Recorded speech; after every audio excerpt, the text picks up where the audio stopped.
കാഴ്ചയാണ് നമുക്ക് തൃത്താല നിയോജക മണ്ഡലത്തിൽ നിന്ന് കാണാൻ സാധിക്കുന്നത്. പക്ഷേ അദ്ദേഹം ഉദ്ഘാടനം ചെയ്തിട്ടുള്ള പദ്ധതികളെല്ലാം തന്നെ അതിലെ 90% പദ്ധതികളും ആ ഉദ്ഘാടനത്തിന് ശേഷം അങ്ങോട്ട് തിരിഞ്ഞു നോക്കാതെ അതെല്ലാം മരിച്ചു പോകുന്ന ഒരു അവസ്ഥയിലേക്കാണ് നമുക്ക് കാണാൻ സാധിക്കുന്നത്. നിരവധി പരാതികളാണ് കുടിവെള്ള പദ്ധതിയുമായി ബന്ധപ്പെട്ട്.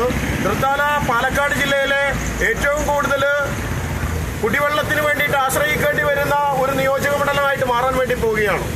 ഈ സമയത്ത് നിരവധി കുടിവെള്ള പദ്ധതികൾ അദ്ദേഹം ഉദ്ഘാടനം ചെയ്തിട്ടുള്ള നിരവധി കുടിവെള്ള പദ്ധതികൾ തൃത്താല നിയോജക മണ്ഡലത്തിൻ്റെ ഉള്ളിൽ വാട്ടർ ടാങ്കുകളെല്ലാം തന്നെ ആകാശം നോക്കിയിരിക്കുന്ന ഒരു കാഴ്ചയാണ് തൃത്താല നിയോജക മണ്ഡലത്തിൽ കാണാൻ സാധിക്കുന്നത്. അദ്ദേഹം പറയുന്നത് അദ്ദേഹം ഹരിത നായകനാണ്, വികസന നായകനാണ് എന്നൊക്കെ സ്വയം വിശേഷിപ്പിക്കുകയാണ്. തൃത്താല നിയോജക മണ്ഡലത്തിനുള്ളിലെ മുഴുവൻ കുന്നുകളും പാടങ്ങളും നികത്താനും നിരത്താനും മൗനാനുവാദം കൊടുത്തുകൊണ്ട് അദ്ദേഹം നടത്തുന്ന ഈ പേക്കൂട്ടുകൾക്കെതിരെ ഭാരതീയ ജനതാ പാർട്ടി വരും ദിവസങ്ങളിൽ തൃത്താല നിയോജക മണ്ഡലത്തിനുള്ളിൽ